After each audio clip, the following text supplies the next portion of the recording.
আসসালামু আলাইকুম। প্রিয় দর্শক, গত একদিন ধরে সোশ্যাল মিডিয়ায় একটা ভিডিও বেশ দেখছি আমরা। বিভিন্ন আপনার আইডি থেকে সেই ভিডিওটা বিভিন্নজন শেয়ার করেছেন এবং শেয়ার করার কারণে এটা না দেখে কোনো উপায় নাই, সবারই চোখে পড়েছে। সেই ভিডিওতে দেখা যাচ্ছে থানার মধ্যে একটা ইয়াং ছেলে থানার ওসিকে ধমকাচ্ছে, রাগত স্বরে কথা বলছে এবং ছেলেটার বয়স কত হবে, মানে খুবই ইয়াং, অত একটা খুব বয়স হয়ে গেছে 35-36 হয়েছে এমন আমার কাছে মনে হয়নি। আমার বিবেচনায় তার বয়স 30-এর কমই হবে। এবং সেখানে সে যে কথাগুলি বলছে সে কথাগুলি কিন্তু আসলে একটু যেন কেমন লাগে। আপনারা নিশ্চয়ই শুনেছেন, তবু আমি ওই ভিডিওটা আপনাদেরকে দেখাচ্ছি না, কারণ ওটা আসলে আমি ভিডিও খুবই কম দেখাই। বাট ওনার কথাগুলো আমি হুবহু আপনাদেরকে পড়ে শোনাচ্ছি এবং এটা নিয়ে একাধিক পত্রিকাতেও দেখলাম, আমি রিপোর্ট হয়েছে।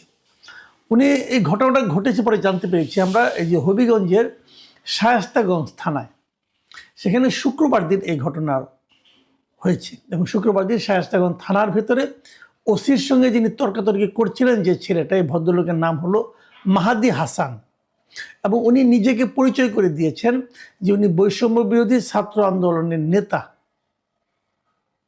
এবং এই নেতার পরিচয় দিয়ে উনি বেশ গর্বের সঙ্গে বুক ফুলিয়ে ওনার অতীতে করা কিছু কর্মকাণ্ডের বিবরণ দিচ্ছিলেন।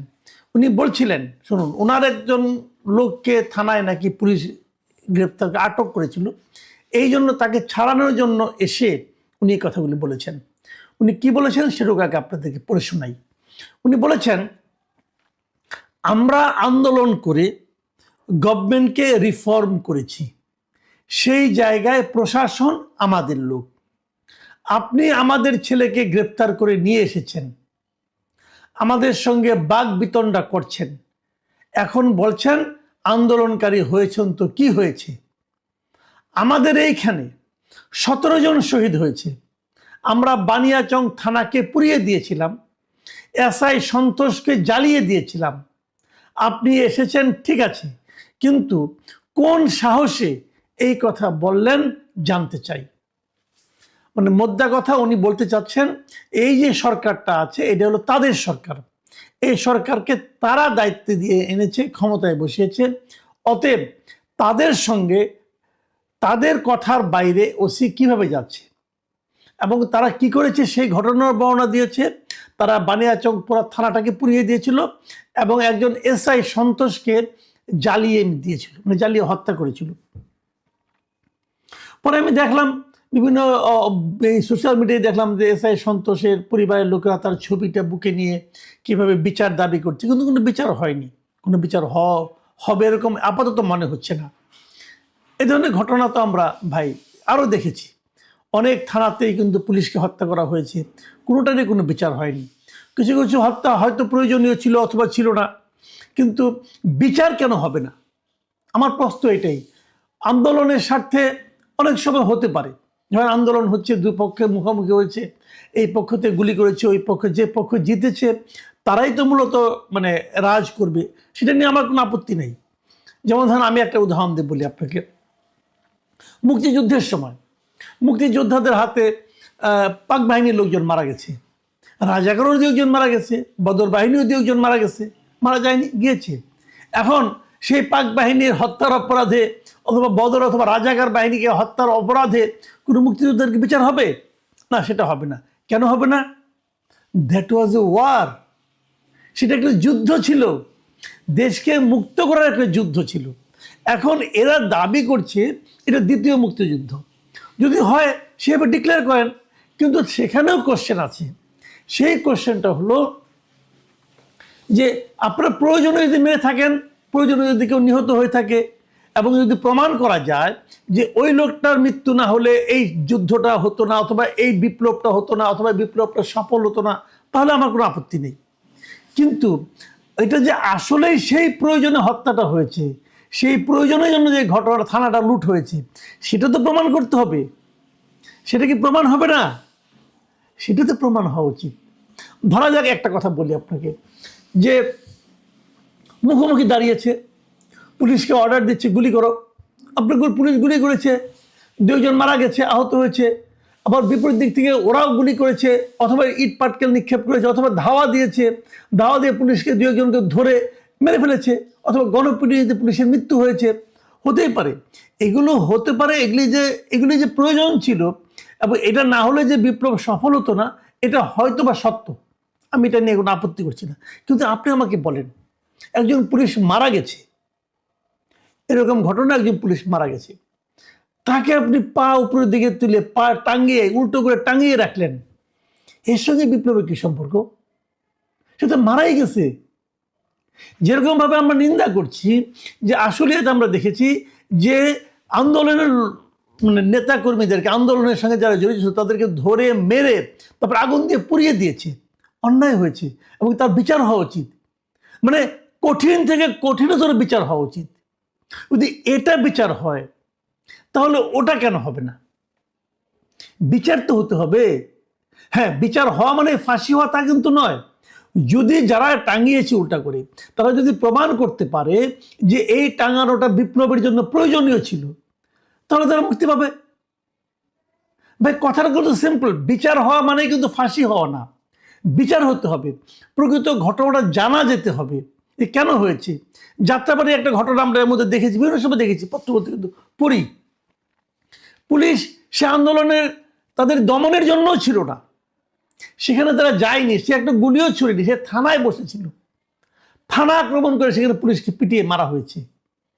হয়নি? হয়েছে। তো থানায় যে লোকটা ছিল সে তো তার চাকরি করছিল রে ভাই, সে তো গুলিও করে না, সে থানার মধ্যে বসে হয়তো অফিসিয়াল কাজ করছিল। তাকে তো মেরেছেন। কে মেরেছে?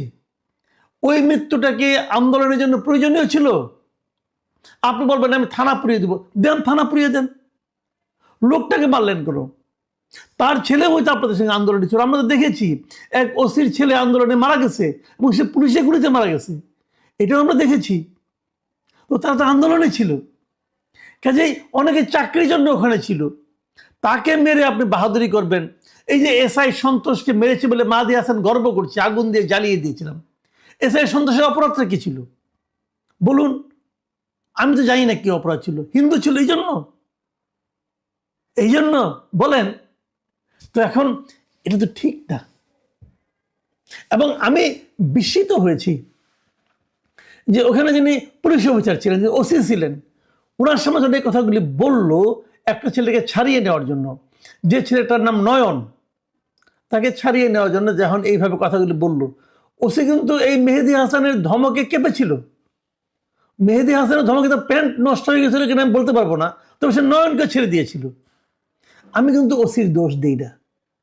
কেন দিই না? কারণ ওসির তো ইতিহাস আছে, সে তো জানে আমি যদি ওখানে ওকে ধরি অথবা বলি তুমি এটা করলে তোমাকে আমি অ্যারেস্ট করবো, অ্যারেস্ট করতে পারতো। কিন্তু এই যে সে তো একটা হত্যার কথা স্বীকার করছে, আমি নিজে করেছি, সঙ্গে সঙ্গে তাকে অ্যারেস্ট করা যায়। উনি অ্যারেস্ট করেন নাই কেন? উনি হয়তো ভেবেছেন যে অতীত ইতিহাস কি বলে, এই ঘটনা ঘটলে আমার হয়তো বদলি হবে অথবা আমার চাকরিও চলে যেতে পারে। কেন তার চাকরি চলে যাবে? কারণ যে সরকারটা এখন আছে তারা এই ধরনের শাসনই কায়েম করেছে। আপনাদের মনে আছে গত বছরের অক্টোবরের দিকে এই ধরনের একটা আইন করেছিল কিন্তু, যে ওই জুলাই থেকে অগাস্টের 5 তারিখ পর্যন্ত আন্দোলনে কারোর বিরুদ্ধে কোনো মামলা করা যাবে না, এরকম করার কিন্তু একটা আইন, কিন্তু একটা নির্দেশনা কিন্তু দেওয়া হয়েছিল। এটাকে অনেকে ইন্ডেমনিটি বলছে, যে পুলিশ হত্যা কোনো বিচার হবে না। ইন্ডেমনিটি হয়নি, কিন্তু এই ধরনের একটা মানে আদেশ এসেছিল গভর্নমেন্টের কাছ থেকে। কেন এই ধরনের আদেশে তো গভর্নমেন্ট দিতে পারে না? কোন আইনে দিবে গভর্নমেন্ট এই আদেশটা? গভর্নমেন্ট তো আইনের ঊর্ধ্বে না, কিন্তু হয়েছিল। তাহলে দাঁড়ালোটা কি? বারবার আমরা শুনি, আলোচনা হয়, বলা হয় যে পুলিশের মনোবল ভেঙে গেছে।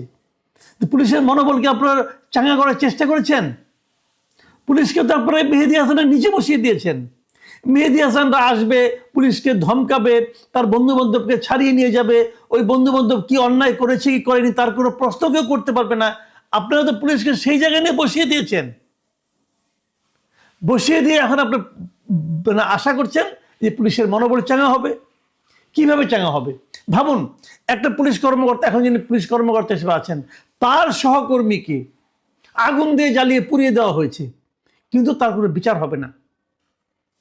যদি বিচার না হয় তাহলে এই যে ভদ্রলোক এখন আছেন, তিনি কি আর তার যে দায়িত্ব, সেই দায়িত্ব পালনে আগ্রহী হবেন? উনি ভাববেন কোনদিন আমাকেও পুরাই দিবে, কোনো বিচার তো হবে না।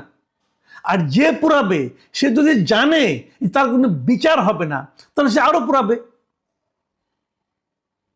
তাহলে এই যে আইনের অবস্থাটা আপনারা করেছেন, ডক্টর ইউনূস সাহেব যে একটা কাজ, এই যে একটা সরকার গঠন করেছেন, এই সরকারের যে অবস্থাটা করেছেন উনি কাদের প্ররোচনা করেছেন সেটা দেখছি। তারা এখন জামাতের লোক হয়ে গেছে, তারা এখন জামাতের পাঞ্জাবি পকেটে যে ঢুকছে, তারাই তো এই সমস্ত চাপ দিয়ে করিয়েছে।